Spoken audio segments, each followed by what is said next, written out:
Hello everybody and welcome back to Marion K Tarot. If you're new here, I am a tarot card reader of over 20 years experience from Scotland, and I create these weekly videos for everybody to come and get a little bit of guidance and see what's happening in the world.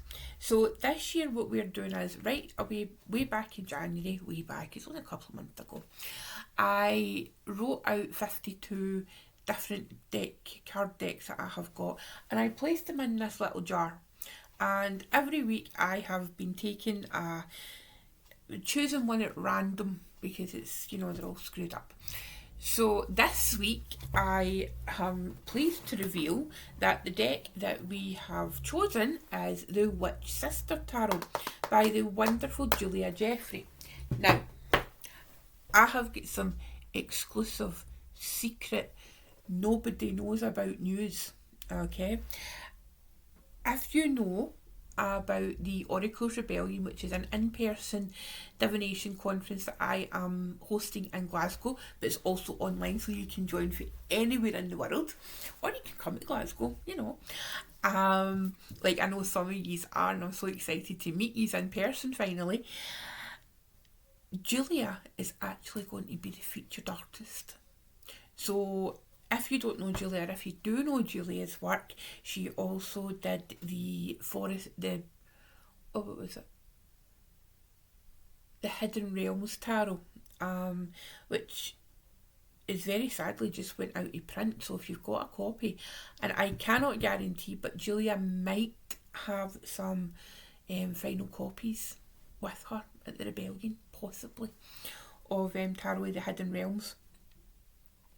So that's just a heads up, and she is going to be there, so you can meet her. She's going to have her prints and maybe some originals that you can purchase there. So if you don't know her, check her out. It's Stone Maiden Art, and it's Julia Jeffrey.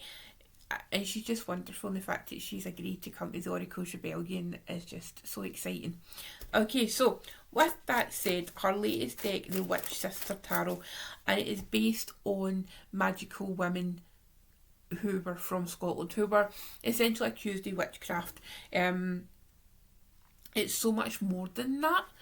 But it's so poignant, it's so wonderful. These are the back. So look, we've got the thistle there, which is a national flower of Scotland, and then let some of the artwork.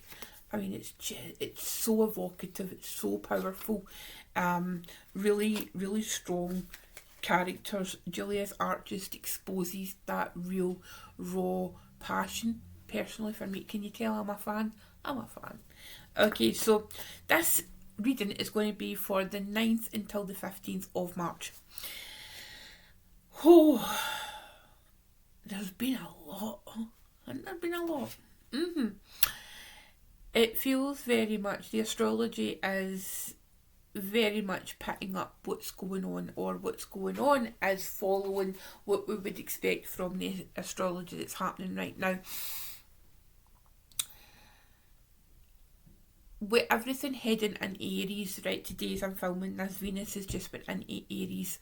Traditionally, Venus is in her fall or detriment in the sign of Aries because it's the home of Mars, her cosmic boyfriend, if you like. And traditionally, Venus isn't too comfortable in there.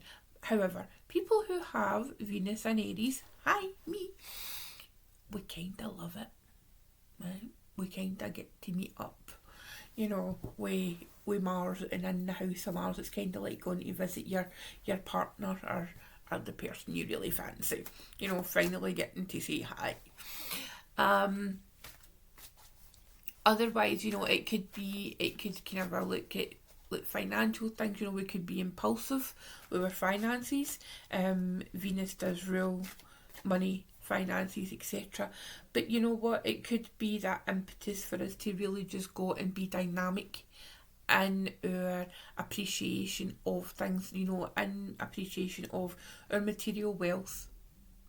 It could be that it's you've been sitting in the fence, should you do something, should you buy something, should you buy something, in this transit with Venus and Aries. It could just be that that kick up the arse that you need. You know, it's like, are you looking to invest in something? Are you looking to maybe buy a tool, etc.? You know, whether that's a physical tool or a digital tool to increase your business presence. You know, are you looking to hire a VA, for example, you know, that, and you've been sitting there realising, oh, I really need some help, but you've no wanted to invest in yourself. You know, Aries is very much for the self, you know, it's very singular, it's very single minded.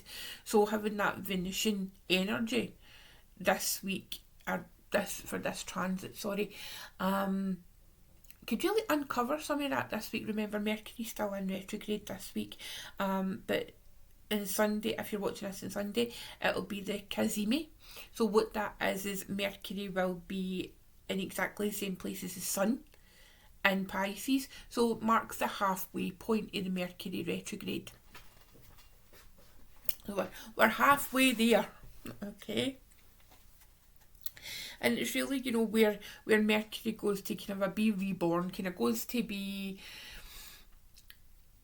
given a boost of power, if you like, by the Sun, okay? The Sun's a giver of life, etc. So, you know, it's that kind of a jump start, okay? So just keep the head, just keep going, keep doing what you're doing. It's ultimately, you know, what will be. Don't try to control things that you can't control. Keep yourself safe. Keep those you love safe as much as possible. And we'll just need to roll with the punches and see what's what. Okay, now I've just realised there is some nudity in this deck. So if they cards come out, I might have to do some like kind of jiggery pokery with my angles and camera placement. Okay, so can we have some cards please for the week ahead? 9th to 15th of March. What do we need to look forward to? What do we need to look out for? What's happening? Just tell us. What guidance do we need? If any at all. Okay, so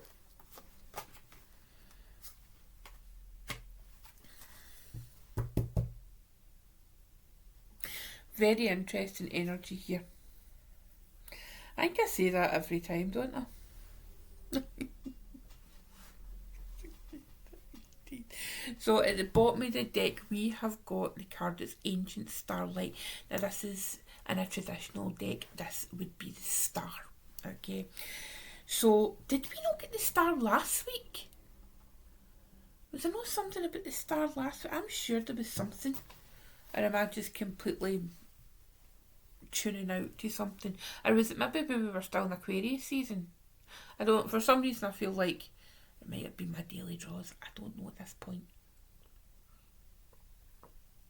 So we've got Ancient Starlight, which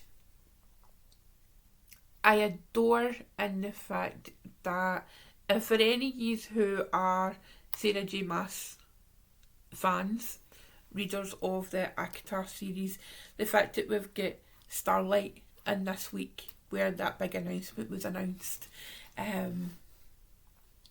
it's nice. That's just a wee thing for the book girlies that are here, that are watching. It brings healing. It brings an opportunity to heal. It brings the fact that the stars have always been there.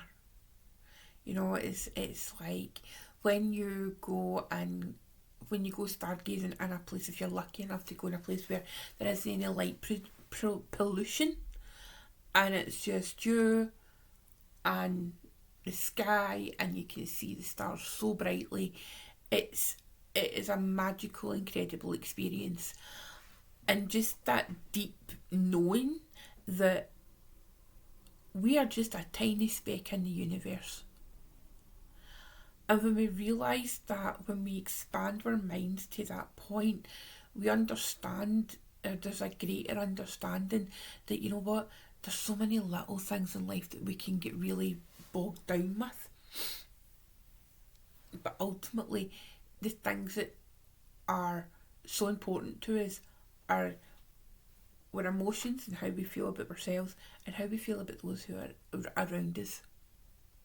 So I think this week it just feels like, there's this connection, that's required to understand ourselves better, to understand ourselves better and know that we can truly understand the things that's going around us. Because, if we don't understand what's going on around us, then is it really that bad? I don't know if it is or if it isn't. But the cards that we've got laid out tonight, I'm saying in the daylight, the cards that we've got represent a journey, represent how we can show up for ourselves and for others. Okay, so we've got the Three of Stones. The Three of Stones is traditionally Pentacles, Earth, and it's asking us to make that contribution and collaborate this week. Community collaboration is the most powerful way to enact change and to embrace healing as well, that healing journey. There is so much division, I don't need to go into it, but we all know there's so much division right now in the world. There's so much chaos, there's so much anger and individualism. How do we kind of be good stewards of the world? How do we regulate that? What can we possibly do? Well, we do it with tiny acts of service, and we collaborate with community. Now that community could be in person, that community could be online. When I say community, I don't mean necessarily the people like round about you physically, but it can be, but people who you feel a connection with offer that wisdom, because it's like, yeah, we can do things on our own, but to have that other human input, then there's something really special about that. There's something really special about either sitting in circle or sitting like for lunch, going for lunch with the people that you care about, or meeting up at one of your houses, and that's such a rare thing these days, because we've all got such busy lives. We maybe live so far away from people, but even like connect through technology, like for instance, like two of the dearest people in my life, they one is in a part of Europe and the other one is like across the Atlantic, and knowing that we're going to see each other soon at the Rebellion is just filling my heart with joy. But those are really rare. So it's like, even have the group chat, open up the group chat, or let's instead of just pinging messages, let's arrange, even if it's half an hour, just to have that connection and collaborate with people, and people that you care about. I feel that's really important. Okay, the next card we've got is a Witch of Trees, which is actually the Knight of Wands. Okay, and I love this feminine archetype of how the Knight of Wands is being displayed in this deck. It's very much this fierce warrioress. She's taking no shit basically. And it's like, you know what? I'm so done with this. It's like, it's quick, it's fast, and it's looking here at the Three of Stones, and she's just like, let's make this community. If there is something that you have been working on, or if there's something that you've been daydreaming about and saying, oh, I wish that could happen, oh, that's a really good idea, oh, I'd really like to do that, and you're stuck in like procrastination, paralysis. You can't go any forward. Maybe you're using like your AI tool or whatever, to have all these amazing ideas, and you've got all these things, all these frameworks or whatever all set out, and you've maybe got a journal full of ideas and it's all planned out meticulously, and the only thing that's stopping you from doing it is yourself. It's like your own fear, your own procrastination. Well, the Knight of Wands is here this week to say, hoy you, get your arse shifted. This is going to happen, or there's a really quick collaboration that springs up. There's this, there's this offer of something, or there's this opportunity, you know, and it just comes out of the blue, it feels like, you know, but actually the universe has been bringing it towards you and towards you, and you've not realised that because it's all been happening on a subliminal level. It's like unconscious manifestation, right? But your higher self is known, you know, or your inner self, your unconscious mind has known that this is the direction that you're going towards, and your conscious mind is only now just getting the heads up because actually here's the opportunity coming for you. Okay, so collaboration feels really strong this week. It could be community collaboration, it could be business collaboration, it could be collaboration with a partner. You know, it could be that there's somebody who's in your life, or they've maybe been on the kind of periphery, and all of a sudden with that Venus in Aries energy, all of a sudden they come charging right into the centre point of your life, and all of a sudden say, hi, remember me, or hi, let's get something happening with us, you know, let's stop pissing about, basically. You know, I like you, you like me, let's do something. You know, obviously this isn't going to be for everybody. I'm kind of making general points here, but it might be for you. You just don't know. And then what we've got to finish up is the Queen of Stones, which is the Queen of Pentacles. Queen of Pentacles for me is very much that Earth Mother energy. You know, I think all the queens, she's probably the closest related to the Empress. You know, all the queens are a lower vibrational manifestation of the Empress. You know, it's like the Empress is like the Queen of Queens, just like the Emperor is like the King of Kings. You know, and each elemental suit takes something from both of them. Grow this opportunity, okay? See, whatever I have been banging on about there when I've been talking about the collaboration and the quick offer of it, whatever it is, the Queen of Pentacles, or as we see here, the Queen of Stones, she's here to build it. She's here to help you build it, lay the foundations and help you build it, go forward. You know, it's like literally like this knight has got this skull around her neck, and it's almost like, well, here's the Queen of Pentacles or the Queen of Stones coming with her deer skull, and it's this collaborative offering.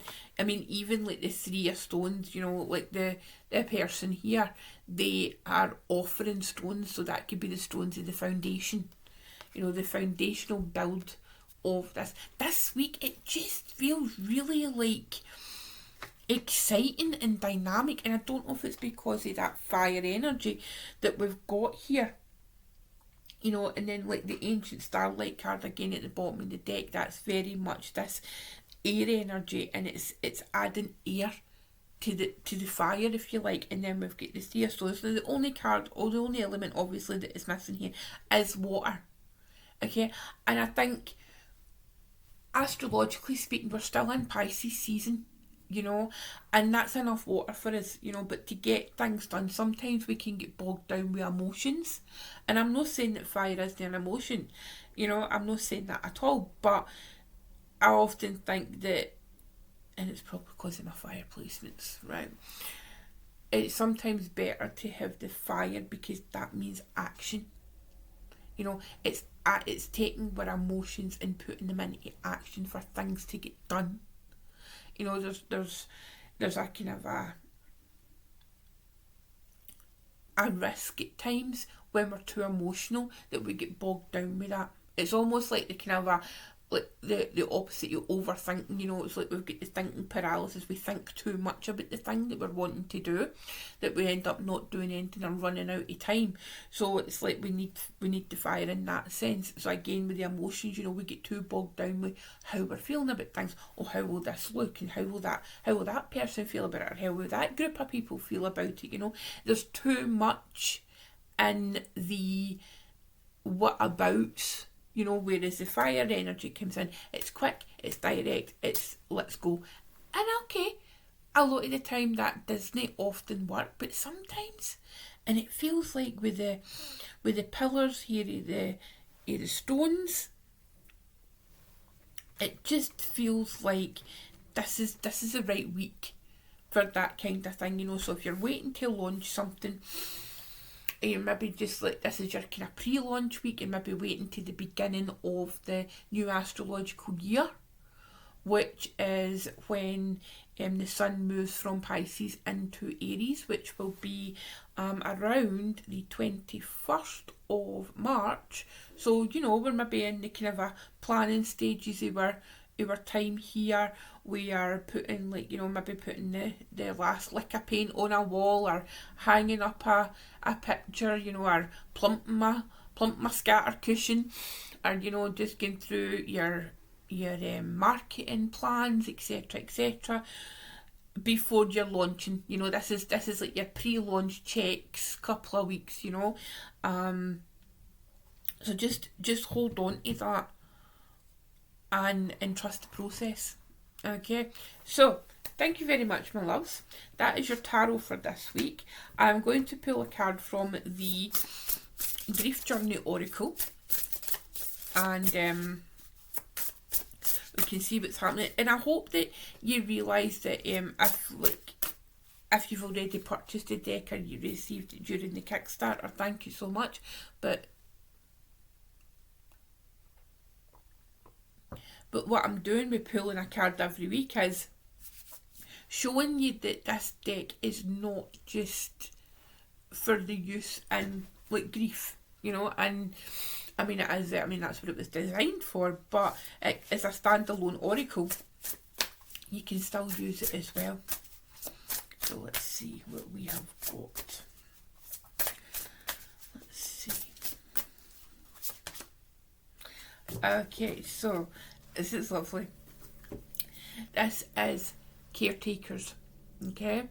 And this card in the deck, you know, its reason for existing was because it's to represent the loss of a parental figure, okay?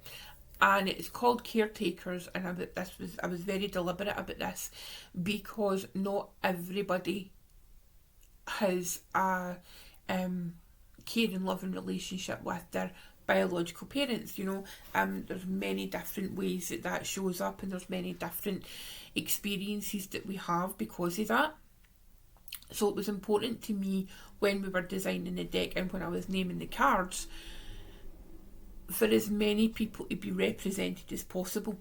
You know, I feel like if I had named that like parents, then it would have shut out so many people, you know, and it would have diminished so many people's experiences, because, you know, we can get brought up with grandparents, or we could get brought up with aunts, adoptive parents, you know, foster parents, chosen family, etc., you know. So that was the reason why. But I think, you know, it's shown up here this week just as a nudge, you know.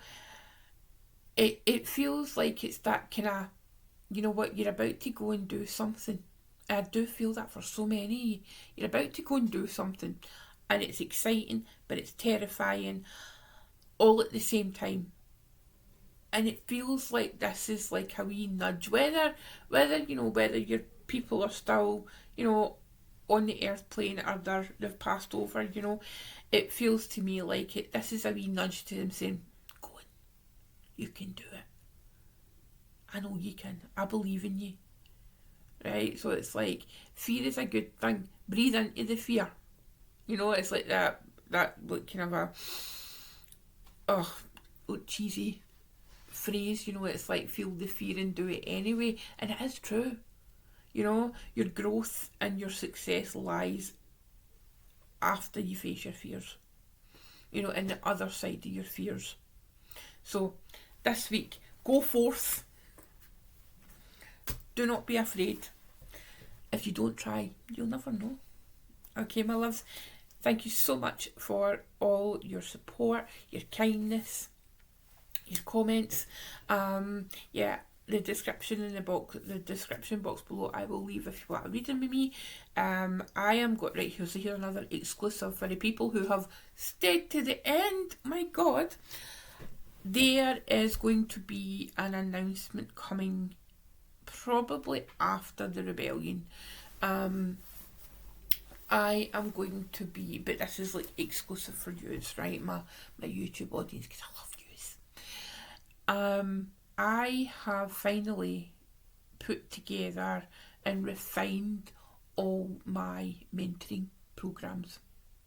So I have got beginner, intermediate, and advanced, and they're all, I am incredibly happy with them. I've worked so hard in this, just making everything cohesive. I have also created 12 masterclasses where they're standalone. So if you are an experienced tarot practitioner, whether you're an advanced hobbyist or you're another pro reader and you want to really develop and deepen your understanding and practice, or you just fancy having a look and seeing, there's going to be 12 masterclasses as well. And I'm so excited about everything that's happening. There will be workbook. There is workbooks. There is, like, one of the master classes is doing tarot as a business. You know, having that like business things that nobody thinks about. You know, because it's a hard. It can be a hard slog. You know, and if you're trying to do this and just like basically pissing in the wind, to use an expression. So I've kind of taken all my experience with other professionals in the industry who are like really good friends of mine, and I've kind of brought it all together into one cohesive package.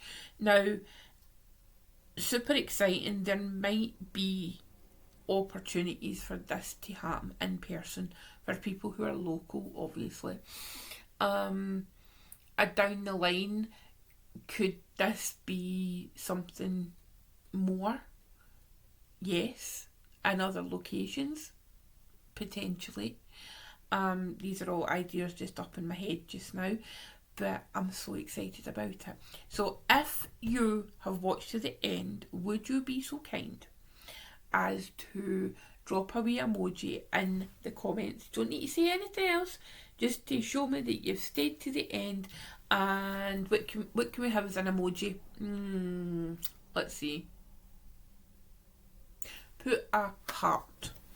Just put a wee heart in a comment and post it so that I know who's been here.